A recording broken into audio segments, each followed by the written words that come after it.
pay Kaseɛ no odem live wa righteous radio so wo Blue Cross Zagidi Aboso Ja at information center hensa Nana Ameya information center Akisimasu Nyamene Hene Ampa information center Sansama Akwamu information center Kranka Nkomoda information center Aropata In Him is Life information center wa Agosa Solo information center Twimia Nkwanta be potirim Sanso ni notachiwa information center wa Twimia Nkwanta Ukopiem wo ye Frimaya ene ye Freeman information center nso ye free ba ka dia tum amabusuan dofo ba nya bia betie total falling station yokumase kwana so one de yokumase station ba fa Kaseɛ bi bamboo pa ba mre kwana so Las Vegas na bia ne hwe bush canteen hensa ehye wa banim adansia sport agrobaso chop bar Spencer pub wa hensa brigade na Yak City pub wa himfi number 2 high tension to site Black Avenue O police station and Pusco nso bene methodist asore no SF filling station yokumase kwana so dependable phone Snap na Jom Gabi Stone Electricals hensa BA Chaba Jenstown Star filling station Tibodon kwana so Boga Babrin Saloon wa Twimia kwase Ericus Multimedia wa Twumo Gaso filling station wa Sunyane kwana so Mount Carol Babrin Saloon Aboso Kofi Boa Enterprise O Masamwa Enterprise Darling Popcorn Crabia Sports Blue Cross Honso wa Dem Live Happy Ho Unisex Saloon was Abuzongo Junction Wa Adisha Gardens Kenten Bejina Kaseɛ Bekuten Live be todi apeti ne nsamandi oba no ko Facebook nso a Radio Link 891 ubenya no watim a share YouTube Radio Link GH modern Ghana listen to radio.com ho nyina ubetim atia fidie ne nsa no de obedim akwatene bi onie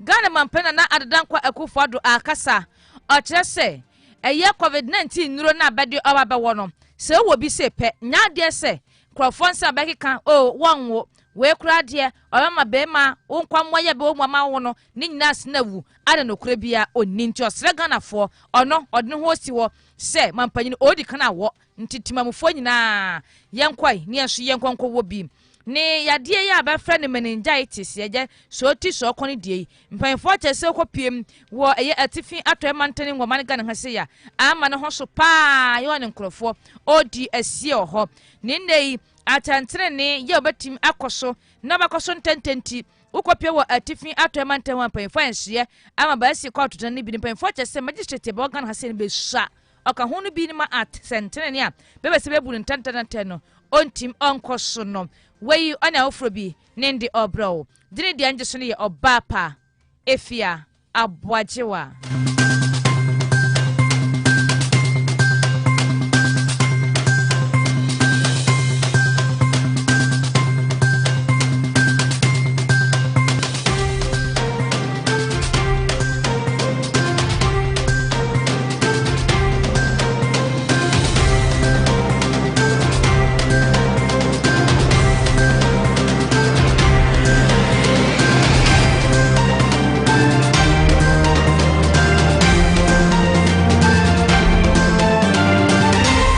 89.1 Afe ma yembonranse no ankasem ya shasia ne ya shasia de free Ghana mampena na adedan kwa akufo ado na kache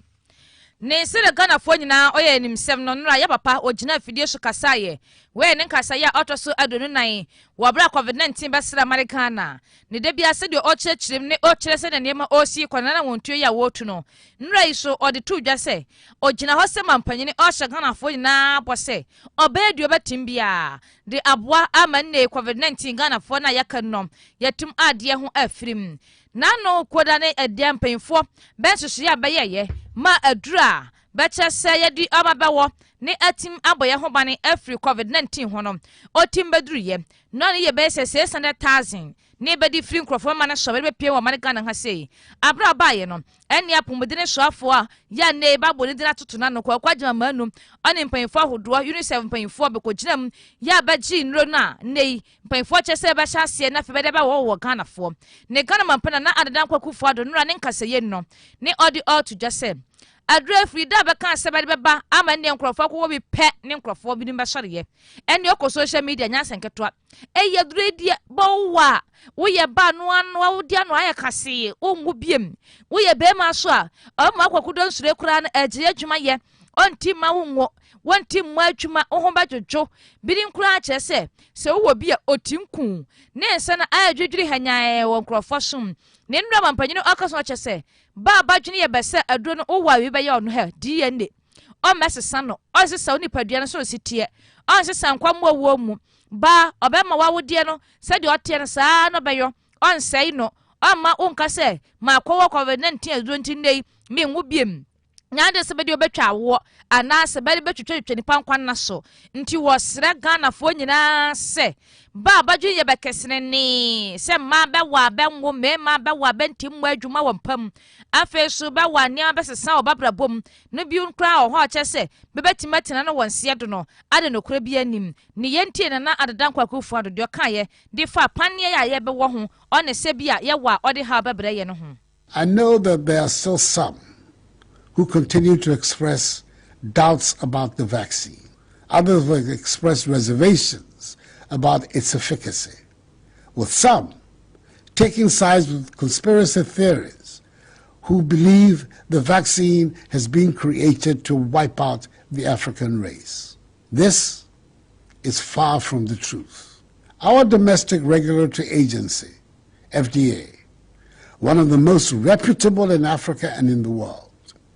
has certified the safe use of the vaccine. It will not do so if it had any reservations about the safety of the vaccine. And I've gone on record as saying that no vaccine will be deployed in the country for use without the express certification of the FDA. Taking the vaccine will not alter your DNA. It will not embed a tracking device in your body. Neither will it cause infertility in women or in men. As your president, I want to assure you that the vaccine is safe. Oh no, oye mampanyini no, o kandi achire se aduro no, oye. Ne onye pani abadu abawo na fe unipadua wo na mane ba hwehwem na se ba na ba ma obetwa wo nukure bi asa nnim. Mampanyina na dan kwakofo ado chire nse. Pania na baba wona na saduro na oba no bibeka so ya de ntino nkwo ono odi animu onne yire Rebecca akufu ado na fei badikane a wodio won kra first begina mane TV Kaseɛ so ne mpanfo abi wabati so dia wo so se de be ne bia hodo ne nyina ne ayensa na ho a kire Ghana fo se aduro no mampanyin adikana wo bi ne onya bone adanyo no nkoa ne bewo onne eye vice president Dr. Baomia onne yire benso bebe wo bi ama abontene so bia hu se de okonie ofiri ho a enya mpanyifo bi say speaker of parliament nom onne ba begeka ho benyina bebe wo bi nti nei wo ka kire som ahodo enne ku ahodo Ghana fo ankurankure enne yema nmasu eya disua ofa ye COVID-19 nure hu yema ne nwura nkrofo betirim onkwa akiri ni be hu se adure aba oba baje nkwa na mbom o ma se obekum. Through the National Vaccine Deployment Plan, our population has been segmented into 4 groups, and this will determine which section of the population gets vaccinated at a particular time. Group 1 is characterized as, quote, persons most at risk and frontline state officials, unquote. It includes health workers, frontline security personnel, persons with underlying medical conditions, persons 60 years and above, and frontline members of the executive, legislature, and judiciary. Group 2 is made up of other essential service providers and the rest of the security agencies. It includes water and electricity supply services, teachers and students, supply and distribution of fuels, farmers and food value chain, telecommunications services, air traffic and civil aviation control services, meteorological services, air transport services, waste management services, media, public and private commercial transport services, the police service, armed forces, prison service, immigration service, national fire service, SEPS division of the Ghana Revenue Authority, and other members of the executive, judiciary, and legislature. Group 3 consists of the rest of the general public, that is, all persons over 18 years, except for pregnant women. The final group, that is Group 4, will include pregnant mothers and persons under the age of 18, and they will be vaccinated when an appropriate vaccine, hopefully, is found, or when enough safety data on the present vaccines is available. Special arrangements will be made for persons with disabilities who fall within these various groups. Mampayina na adadankwa akufu ado notice so akasanti kwana pane abefa so a bebe won wo mane Ghana ha sei no ne ateche nti group no makoma konan nti sa pepepe ne obekonom ni nyina no no de auto Ghana fo ni nse ade no owon se nraba onchese enjeja ye ho ne ye nante saa ade ne protocols ahodo on restrictions ahodo se ene yehye so batum eye de orders aseso de odan so batumi ni na da so aye adwuma beach nasefo ye batum ni na ye adwuma ba bia mpanfo de sha to so se ho nya adwuma bia no o chese da so agina nti yenhwe ni eni sanhye no so. As of Friday, 26 February, the total number of active cases stood at 5,444. Our daily infection rate is 400, and 77,972 recoveries have been recorded. Since I last spoke to you, 191 more people have sadly passed away, bringing the number of cumulative deaths to 607, and 24 persons are critically ill. Out of 69,352 schools in the country, 207 have reported cases of infections. The number of active cases in our schools is now 282. So until further notice, all the restrictions as announced in my last address remain in force, and the police will continue to ensure compliance by all and sundry. Ghana mampayina na adodankwa akufu ado ne yekotie ne nom ne fanroi sa de abede abe obaso anasa wanso no mpayifo de amane abeto dwase nyame ya adomo a ene na watwe ayate asimi okona ni nom bebesane enya adro ne bi de free covers facility ho na baba kan de owo hayi ho ne mpayifo atindi adidwuma. Presidential Advisor on Health Dr. Anthony Nsiasare ni papai ode sa asemi atudwa o kire se wabra nro ne babedru no enne mpanyfo ba enhye se akra na aba no bebetindi aye atwuma ni mpo eye atenaye aba no be hwese mpane wo betim akoso mane Ghana afa Ghana Health Service adwumakuo Health Ministry mpanyfo on waka nyina no panyini eye sia asare kire se ba prepare budget ba ye sika ho eye nhye ye no be se 42 million ya badi okwakwaji sanro nyina 42 million dollars no be hwani nkwana se sika na ba padi ato ho no obetim afa ne odi aba mane Ghana ha sei na bra akora ocheche no odi obetudwa se bidin badwene ye be se duro ne de okwokotua ka wi a bedi aba mane Ghana bedi aba free anda be kwaje one se bedi aba mane Ghana ha nyina no oya Ghana bane oni otua sa aka ni nyina ne ni nyina no mpaifo hwe ni nkwane se de betua ka bia no so no obetima bedu mane Ghana ne Ghana fo nso betima wo bi amasundue aba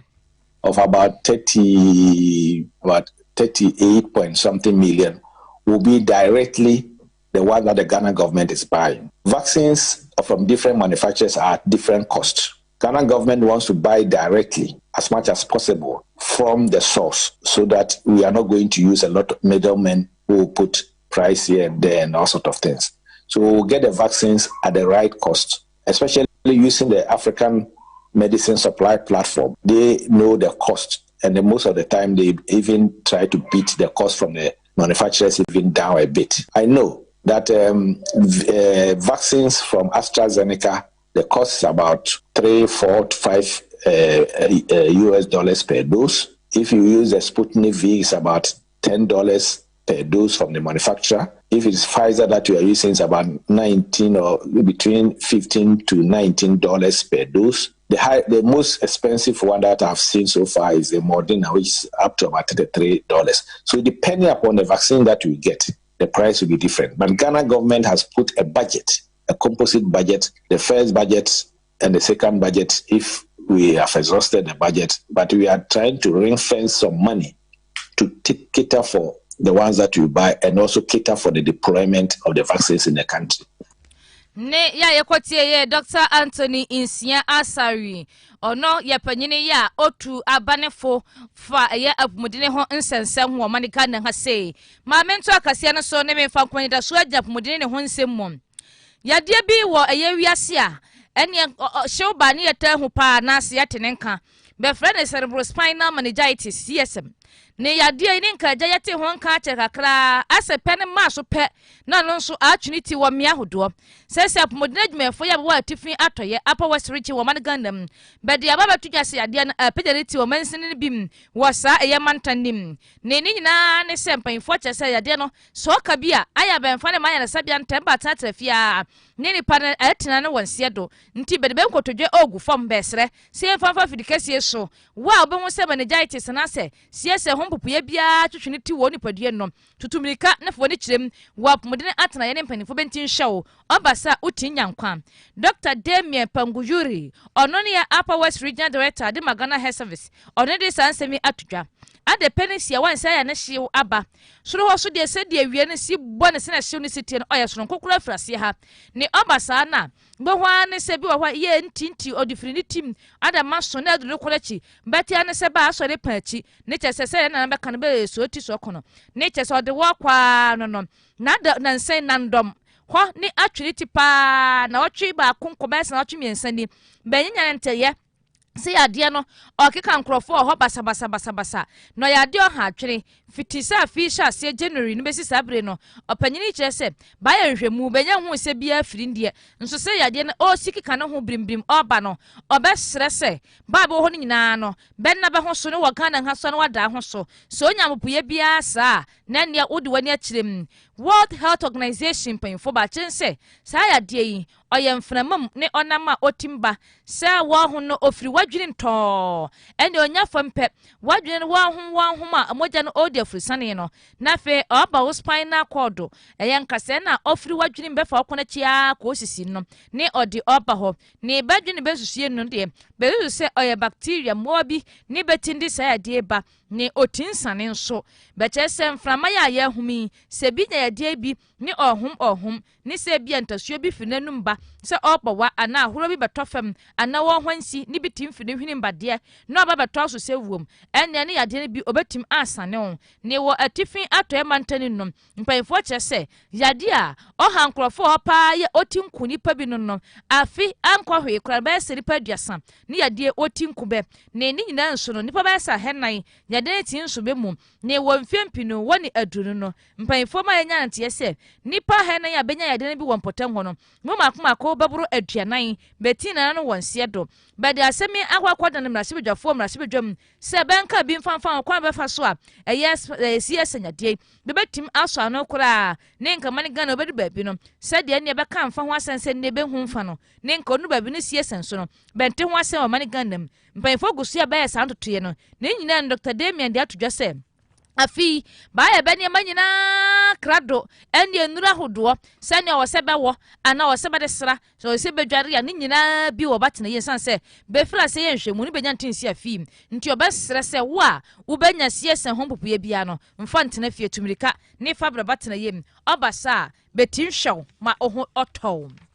ma yemfa nko atentene ne onhye ne nyina atifin atoemantan ho a Upper West Regional Chairman de Magana Bar Association eye Owura Clement Aledi odi atudwa se ne wo hwe magistrate ahodo ye o mantanima oka ho bi ne omma atentene ne onti nkoso wa no wo mpotem ho no ada wo hwe mantan kese te se atifin atoye ne ukomansina ahodo ye owo mbesma akoma du baako ne magistrate na se atentene ne atan ye betenam ne bade adi asem oye kuma bi na mienu pena oya ade o hadwene pa nti mpanfo ban ka ba ho nene bebetim CBD akaka ho obetima aboa pa owura Clement Aledi di nsem nyina to dwobra okobie eye atena foforo kora no lofem wo atifi atoemantanim se de obeya ene bi opatentene ana sanasem bi ato no obeso okwatemwafo banim ene obeso nya bi obekasa de ama no ni aginam na fatwitwa agina ene obetima ko ene lofem obie bi ni nti ho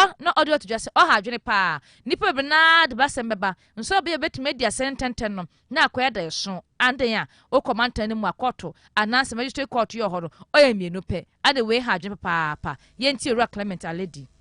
Our second court judge is yet to have a permanent place of residence. This is just but a few of the problems that we go through. A lot of the districts are yet to get district magistrates. You were asking me a few minutes ago. We have only 2 second court judges in the region. From the posture of the second court judge in Laura,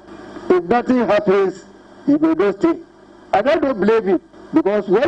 everybody when you join the profession, you want to grow. If they send you to a place where you can't grow, it's problematic. He's a young man, and I'm sure he aspires to be in the High Court someday. And his aspiration to the High Court will be determined by the work he does as a second court judge. Therefore, if he goes there and there's no work, virtually you are crippling the young man there. And we really need to commend Tad and his team, who have felt that after reaching that height, they ought to come back home. I hope that is the beginning of good things to come. For us in the region, we are also excited because when you get lawyers from outside who come to practice in the region, it enriches the practice of everybody. You are blessed with the law, and the changes become more daunting, and you improve yourself. Upper West Regional Chairman di Makana Bar Association Clement Aledi notice okasa no wo bra ne bebie ye law fence no kon ano wampotam hom ni nyina no wa circuit court judge Justice Barforce Japan so kopie wo ho no kire se lawyer fo be ho hia pa ntie ne nkrofo nyene be ho ne be nko school na fe be bie law fence ne bebre wo ho na sa law fence nya be ko bie ye lawyer Tadio sorry ne dia no so na no tombi no kire se wo hwe de ntia atutu na mo na kopie wo atifi atoemanten na be se fata se banso de bia banso abese mben fa nkonkrofo kro so se be kopelo ya ni na be chene ndi ambe ne dia abane be nti abane be no so no atwuma ose ne ofata se be nye fama be no be be pepe ne be firi bakom so ba ya atwuma no se de ose no ofata amba de aboa ama bia odna se be no wonya tentene ne wompotam ho yenti lawyer Tadio sorry. We all know a lot of the good things that this place has produced. When they are the best, they run down south. When things are hard, they run down south. We have decided that the people who belong here and from where we come also are deserving of the best of services. And for which reason, if we are giving our best elsewhere, the people of this place must also be given the best of our services, because that is where we came from. Ne ya yekotie lawyer Tadio sorry. Ma yamfamura amanyon semu kakra. Chief Executive Officer Duma Public Sector Reforms ye owura Thomas Kusi Wafo. Ochese de DC yifo ni MC yifo bi de asoafo bi ona na dan kwakofo do na appointees bi ni bayeye wo mfia otwa nkwa nanso ma bekoto aba eni DC ni eni PP bakwache nkonwa pe wo mrase badwa no ado oyade a omanete nka bi ne nka na otin ompeso betekura obono ni na na sade se banhwe yi a mfie mpinu woni adonu nan sa su ne bane na bi beda na di wo mfie mpinu ne adonum ma be okodi eye 137 wo mrase badwa no obehwehwene MPP kura ama MPP atim akọ position ne otense ono no obonete se wuo se bibisa oboaboboa no a ene waso ye dendendende be kansem bia wuntie di opa no ye obasa o hadwene nti ono ahunu se no ode adesrede woto MMDC si ahodo ye bo manigan ha nyina nim afe ba bada ministry si ahodo anom bana na dan wakofo ado abobedini se be nkonkodi di brebi wo office bi se hweyie di utwuma yie ne di osi mfiampinu ne aduru no anwankosi mfiampinu oni aduru nan ado obasa obeha ne pa nti o ka champion fo se ba beba ya niam ahodo ommoa mama nyokoro onkwankan no bempambe Enya NDC DP, DCE, MCE, party chairman, party this, party that, and we almost setting the floor for this problem. 137. What be that? So be 169. Now by 137. What you say? Oh, decline 1 to 2 near me. Yeah, you will suffer defeat. And then I catch it almost say, I smell the scent of death on MPP in 2024 if we continue to behave like this. I smell the scent of death on MPP if we continue to behave the same way we behave in 2020. Owopan Pine Martin or MPP. Sese subambone no aye faso ya DCE MCE certain who against parliamentary candidate, independent candidate, emerging from several angles. Any DN yama ya de to yeso, any lapses upon lapses upon lapses. And we what you say? From fa bonny, yam penny for a woman mochwa, just amateur ye. Sika any corruption should not be associated with in politics. Womu ni mukrano, ye di bititare womono. Say ye nyai say suban way, na yam behave like dankwa buzia dombo. The way womu behave ye no dear. Owo pampine, samai, atadie, owadaka, sika kantankranchi, eben MPP 2020. Opposition atadie no. Na mempese sa die ni besi. Ora Thomas Kusi Buafo, you are no yes CEO Dima. Public sector reforms no ote se okasa ma menyina ha sei na men fama mfa agentrenso na fe Kaseɛ no yen sori so akrokere junior tiero ne de ode ba ye nie ade ne pane ne baba ya badwene se benwo no still ya benwo sanse benyanya asema bebroro betim aba wo se we ni nti na wo se nwo pane no nti ba bebenwo ne de oda so ahye betim ane nchi yankoma ne nyamfofo si na emisa DC Dima obwasi isaso no kofi preman o kan asenkro na bi adenne se mfa ho oni nsaketwa ekita wo bepejepija akosoro bia se aboa kotere pa oso aboa kora anya de se obeda ne matu ne se bido onwa pane na abane ne be kere se oso opane no ono de na dwene ne okire Kofi Preman di new adwampon ne de ya ode baye no aseda nso nkoma Kaseɛ bodane fo nyina maya ne mema ya besen sansensan se medigu nkrata so masamufo owura ba ma bi nkwi waja ono so osam ne mbetena se ankenkan ye ne hye no so se na na masawa ampoma ne tena afiri na chi ne ochinchin ne fruma mia ndi chia me wa Kaseɛ so no dire de anje so ne ye oba pa efia aboachewa mesore na agya wusu bema atenase